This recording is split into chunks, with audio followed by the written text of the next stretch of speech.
Good morning, students. Today you are going to study a chapter number 2 Computers Memory. आप computer memory के बारे में study करेंगे. Bits and bytes. अब bits and bytes क्या होते हैं हम ये स्टडी करते हैं.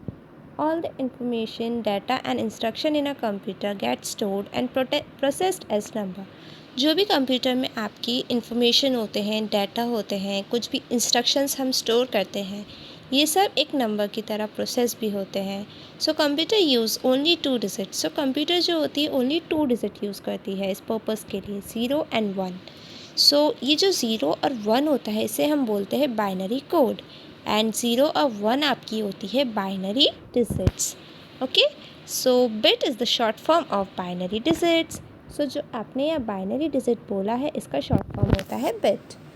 All sorts of information from pictures and videos to work and sounds can be stored as pattern of these two numbers. So जो भी आप information store करते हैं, चाहे वो आपकी pictures हो, videos हो या words तक लेके कुछ भी हो, ये सब आपके एक pattern की तरह इन 2 digits से ही सेव होता है. So 4 bits का collection होता है उसे हम बोलते हैं nibble. 8 bits का collection को हम बोलेंगे byte. इफ़ 1024 बाइट्स का कलेक्शन होता है सो हम बोलते हैं kilo bytes, short form KB. ठीक है, a collection of 1024 kilo bytes जो होता है उसे हम बोलते हैं mega bytes, means MB.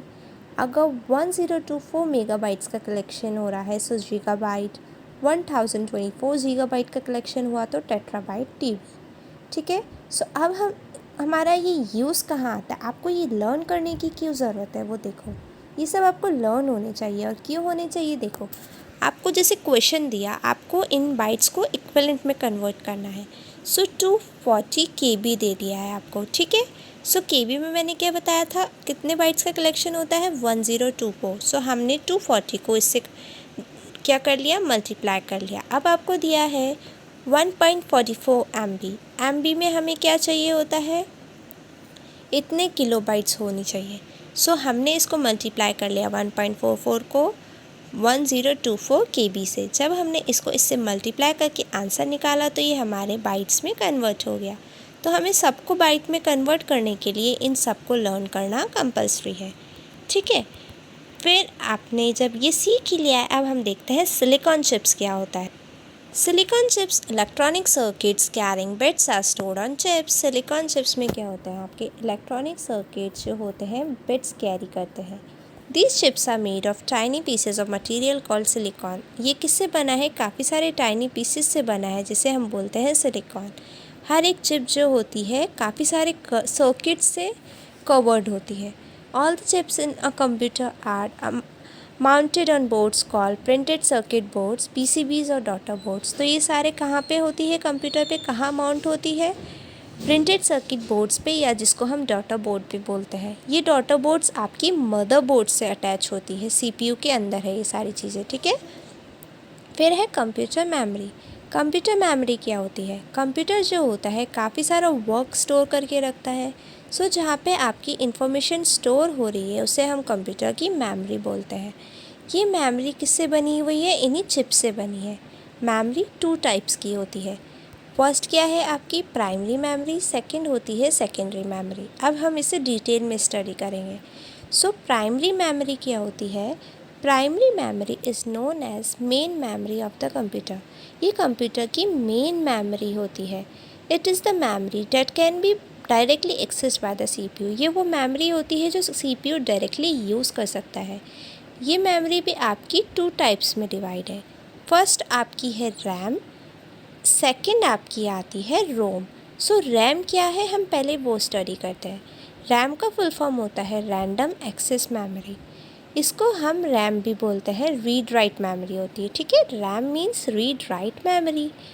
The memory is very small and limited. ये मेमोरी बहुत ही स्मॉल और लिमिटेड अमाउंट में होती है, कम होती है इसकी memory. So we can not store large information in the form of electric signals. तो हम इसमें ज़्यादा अमाउंट इन्फॉर्मेशन स्टोर नहीं कर सकते इलेक्ट्रिक सिग्नल की तरह. सो whenever power fails or you switch off the computer, all the information that has been stored is lost. So RAM में क्या होता है, अब हमें इलेक्ट्रिक सिग्नल के फॉर्म में ये आपकी इन्फॉर्मेशन स्टोर नहीं हो रही तो क्या होगा, जब भी लाइट्स चली जाती है तो आपका क्या होगा, कंप्यूटर का स्विच ऑफ हो जाएगा और ये जो मेमोरी है सेव नहीं होगी, ये लॉस्ट हो जाएगी। ठीक है, सो ये कैसी है, वॉलेटाइल है। Therefore, there were a large amount of data and information could be stored permanently. ठीक है, तो हमें क्या चाहिए, हमें दूसरी मेमोरी की ज़रूरत होती है ताकि हम काफ़ी सारे लार्ज अमाउंट ऑफ डाटा को स्टोर कर सकें, इंफॉर्मेशन परमानेंटली स्टोर कर पाए। तो रैम 2 टाइप्स की होती है, SRAM, DRAM। SRAM क्या होती है, स्टैटिक रैम, और दूसरी होती है डायनेमिक रैम। ठीक है, so it uses flip flops as storage elements. ये कैसे यूज़ करती है, फ्लिप फ्लॉप को यूज़ करती है स्टोरेज एलिमेंट के फॉर्म में। So in SRAM once data is written into memory, अगर डाटा आपके मेमोरी में रिटन किया गया है, सो लोकेशन क्या बताएगी, डाटा जो वहाँ पे होता है वो अनचेंज ही रहेगा और न्यू डाटा को थोड़ी ज़्यादा स्पेस मिल जाएगी। ठीक है, फिर आता है DRAM। It uses capacitors as storage elements. ये कैपेसिटर्स को यूज़ करता है स्टोरेज एलिमेंट के लिए। डायनेमिक रैम कंटेंट जो होता है वो चेंज होता रहता है टाइम के साथ। क्यों, क्योंकि इसमें लीकेज ऑफ चार्ज होता है। So it is required to refresh the storage element periodically. तो ये ज़रूरी है कि हम इस इंफॉर्मेशन को रिफ़्रेश करते रहें, चेंज करते रहें periodically. It consumes less power as compare to SRM। अब आपका जो SRM होता है बहुत ज़्यादा स्पेस लेता है, पावर लेता है, ठीक, लेकिन DRM SRAM के कंपैरिजन में लेस पावर कंज्यूम करता है। फिर आपका आता है read only memory. Read only memory क्या करता है, डाटा को परमानेंटली स्टोर करके रखता है। ये मेमोरी नॉन वॉलेटाइल होती है। हमने रैम में पढ़ा था वो कैसी होती है, वॉलेटाइल इन नेचर होती है, और ये कैसी है, नॉन वॉलेटाइल इन नेचर। इसका डाटा हमेशा सेफ रहता है कंप्यूटर में, चाहे वो स्विच ऑफ भी हो जाए। ROM is provided by the manufacturer, और ये रोम कौन प्रोवाइड करता है, मैन्युफैक्चरर ही प्रोवाइड करता है। जैसे रैम के 2 टाइप्स थे, डायनेमिक और स्टैटिक, ऐसे रोम के 3 टाइप्स हैं, प्रोम, ईप्रोम, ईप्रोम। ठीक है, प्रोम क्या है, programmable read only memory, erasable programmable read only memory, electrically erasable programmable read only memory. So ये 3 टाइप्स है इसके। अब देखो प्रोम क्या होता है, तो सबसे पहले हम स्टडी करते हैं PROM. A PROM is a memory chip on which we can store a program. ये एक मेमोरी चिप होती है जिसमें हम प्रोग्राम को स्टोर करके रख सकते हैं, सेव कर सकते हैं। But once the PROM has been used, पर जब प्रोम को हम एक बार यूज़ करते हैं तो हम उसको कभी भी वाइप नहीं कर सकते, क्लीन नहीं कर सकते। क्यों, क्योंकि उसमें काफ़ी सारी चीज़ें स्टोर होती है।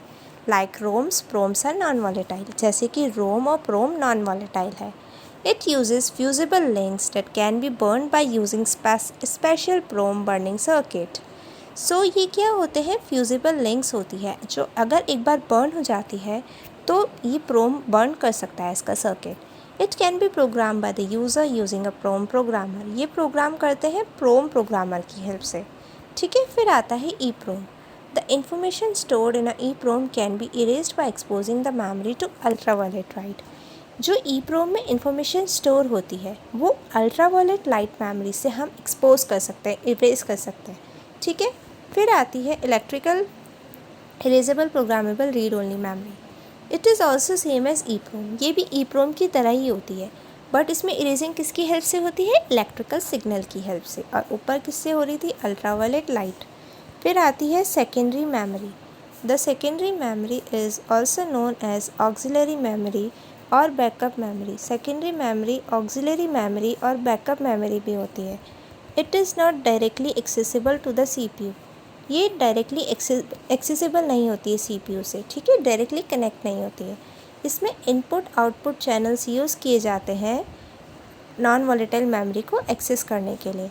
This memory does not lose the data when the system is switched off. ये मेमोरी जो होती है डाटा लूज़ नहीं करती है जब सिस्टम का स्विच ऑफ होता है। It is the most familiar form of secondary memory. ये बहुत पॉपुलर फैमिलियर फॉर्म है सेकेंडरी मेमोरी का, जो कि हार्ड डिस्क की तरह यूज़ की जाती है। These devices allow storage of huge amount of data। इसमें काफ़ी सारे अमाउंट में डाटा स्टोर होता है। अब हम सेकेंडरी स्टोरेज डिवाइसेस के बारे में स्टडी करेंगे। तो पहले आता है हार्ड डिस्क। हार्ड डिस्क क्या होता है? हार्ड डिस्क को हम फिक्स डिस्क भी बोलते हैं, जो एक मेटल प्लेट में फिक्स होती है स्पिंडल की तरह, ठीक है। These plates are coated with magnetic material. और ये जो मेटल प्लेट फिक्स्ड होती है स्पिंडल पर, वो किससे कोटेड है? मैग्नेटिक मटीरियल से। Hard disk are generally available in, ये जो हार्ड डिस्क होती है वो जनरली कितने में अवेलेबल होती है? 80 GB कैपेसिटी में, 121 TB कैपेसिटीज़ में। जैसे कि इसमें बहुत ज़्यादा स्टोरेज कैपेसिटी होती है, तो हम इससे काफ़ी सारे पर्टिकुलर फंक्शन परफॉर्म कर सकते हैं और इसमें स्टोर करके रख सकते हैं कंप्यूटर में। फिर आती है कॉम्पैक्ट डिस्क। कॉम्पैक्ट डिस्क क्या होती है? कॉम्पैक्ट डिस्क को आप बोलते हैं CD या फिर ऑप्टिकल डिस्क। ये बहुत ही अट्रैक्टिव होती है। इसमें इलेक्ट्रॉनिक डेटा स्टोरेज डिवाइसेस की तरह हम आजकल यूज़ करते हैं। They are read only memory devices. ये सिर्फ रीड ओनली मेमोरी डिवाइसेस होते हैं। क्यों? क्योंकि विदाउट CD के हम राइट वगैरह नहीं कर सकते। We can not store our files and folders on them. हम इसमें हमारी फाइल्स और फोल्डर्स भी स्टोर नहीं कर सकते हैं। CD का डायमीटर होता है 10 सेंटीमीटर। 10 सेंटीमीटर टू 30 सेंटीमीटर होता है। Typical CD is of 13 centimetre diameter. और टिपिकल CD जो होती है उसका डायमीटर होता है 13 सेंटीमीटर। 1 CD कैन स्टोर, एक CD जो होती है वो 600 MB से लेकर 750 MB तक का डाटा स्टोर कर सकती है। Laser read the normally use CDs। जो लेज़र होता है वो जो हम नॉर्मली CDs यूज़ करते हैं उसको रीड कर सकता है। सो डाटा CD रोम में स्टोर कर सकते हैं और ये कभी भी इरेज नहीं होता है। Recently writable CDs have also been introduced in the market, but they are not so common. अभी आजकल राइटेबल सीरीज़ भी इंट्रोड्यूस हुई है मार्केट में, पर ये बहुत कॉमन नहीं है। The read write speed of CD-ROM is 125 मिलीसेकेंड्स। और इसकी स्पीड कितनी है? ओनली 125 मिलीसेकेंड्स है। फिर आई है DVD। सो देखो DVD क्या होती है? DVD का फुल फॉर्म होता है digital versatile disc. Digital video disc भी है। टू फंक्शन से 2 फुल फॉर्म है इसके, ठीक है। ये बहुत सिमिलर होती है CD की तरह, पर जो DVD होती है उसमें हम large amount of data store कर सकते हैं। अप्रॉक्सीमेटली कितना? 17 to 21 GB। ऊपर MB में हो रहा था और ये गीगाबाइट्स, तो गीगाबाइट्स बड़ा होता है MB से। A single DVD can store many cartoon movies. DVD is inserted into DVD writer. एक सिंगल DVD में बहुत सारे कार्टून्स आप स्टोर करके रख सकते हो और इसे आप DVD राइटर की तरह इंसर्ट करते हैं। फिर आता है फ्लॉपी डिस्क। फ्लॉपी डिस्क क्या होता है? It is soft magnetic disk. ये सॉफ्ट मैग्नेटिक डिस्क होती है। It is called floppy. इसे हम फ्लॉपी बोलते हैं। क्यों? क्योंकि ये फ्लॉप की तरह वेव करती है। Floppy disk are slower to access than hard disk and have less storage capacity. Floppy disk कैसी होती है? हार्ड डिस्क की तरह होती है, बट इसमें लेस स्टोरेज कैपेसिटी होती है। It is older and not very expensive. ये बहुत ओल्डर है, अब एक्सपेंसिव भी नहीं है ज़्यादा।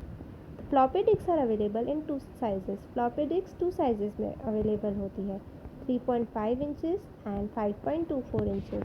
सो जो 3.5 इंचेस होती है वो कितना अमाउंट ऑफ डाटा स्टोर करती है? 1.44 MB।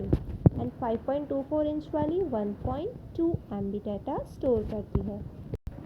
फिर आया है फ्लैश ड्राइवर। फ्लैश ड्राइवर क्या होता है?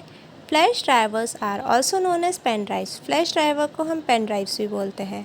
These devices is attach outside the computer at a place called USB ports.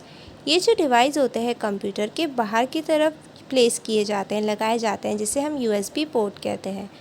ये large amount of data store करती है, जैसे कि 4 GB, 8 GB, 16 GB या उससे ज़्यादा। ये बहुत कन्वीनियंट डिवाइस होता है। क्यों? क्योंकि हम इससे डाटा हमारा एक प्लेस से दूसरी प्लेस पर भी कैरी कर सकते हैं। फिर आता है मेमोरी कार्ड। मेमोरी कार्ड और a flash card is an electronic flash memory data storage device used in many electronic devices. Memory card और फ्लैश कार्ड जो होता है वो electronic flash memory data store करता है, जो काफ़ी सारे इलेक्ट्रॉनिक डिवाइसेस में यूज़ किए जाते हैं, जैसे कि digital camera, mobile phones, laptop computers, MP3 players, video game consoles. ठीक है, ये बहुत स्मॉल होती है, री रिकॉर्डेबल होती है और इसमें काफ़ी सारा डाटा बिना किसी पावर के स्टोर हो सकता है। So that's all for the today. Thank you and have a nice day.